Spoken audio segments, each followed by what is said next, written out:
आइए जानते हैं भारत के वीर सपूत पृथ्वीराज चौहान जी के बारे में, उनके बलिदानों के बारे में। पृथ्वीराज चौहान भारत के एक महान योद्धा और शासक थे। वे अजमेर के चौहान वंश के राजा थे। उनका जन्म 1166 ईस्वी में गुजरात के पाटन में हुआ था। उनके पिता का नाम सोमेश्वर चौहान था। पृथ्वीराज चौहान बचपन से ही वीर और साहसी थे।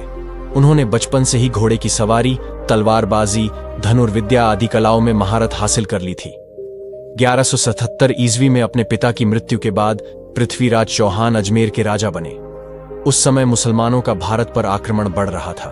पृथ्वीराज चौहान ने मुसलमानों के खिलाफ कई युद्ध लड़े और उन्हें कई बार पराजित किया।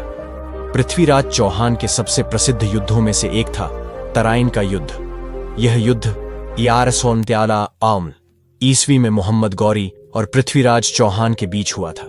इस युद्ध में पृथ्वीराज चौहान ने मोहम्मद गौरी को पराजित किया, लेकिन 1192 ईस्वी में तराइन के दूसरे युद्ध में पृथ्वीराज चौहान मोहम्मद गौरी से हार गए। इस युद्ध में पृथ्वीराज चौहान को बंदी बना लिया गया और बाद में उनकी हत्या कर दी गई। पृथ्वीराज चौहान का योगदान भारत के इतिहास में बहुत महत्वपूर्ण है। उन्होंने मुसलमानों के खिलाफ कई युद्ध लड़े और उन्हें कई बार पराजित किया। उन्होंने भारत की स्वतंत्रता के लिए संघर्ष किया। पृथ्वीराज चौहान की वीरता और देशभक्ति की कहानियां आज भी लोगों को प्रेरित करती हैं। पृथ्वीराज चौहान के योगदान निम्नलिखित हैं। उन्होंने मुसलमानों के खिलाफ कई युद्ध लड़े और उन्हें कई बार पराजित किया। उन्होंने भारत की स्वतंत्रता के लिए संघर्ष किया। उन्होंने भारत में कला और संस्कृति को बढ़ावा दिया।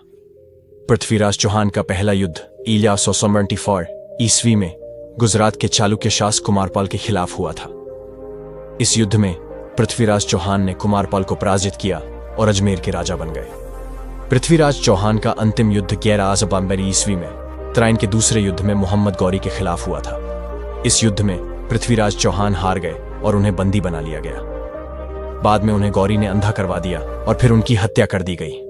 इस प्रकार पृथ्वीराज चौहान का पहला युद्ध 1148 ईस्वी में गुजरात के चालुक्य शासक कुमारपाल के खिलाफ हुआ था और अंतिम युद्ध 1197 ईस्वी में तराइन के दूसरे युद्ध में मोहम्मद गौरी के खिलाफ हुआ था।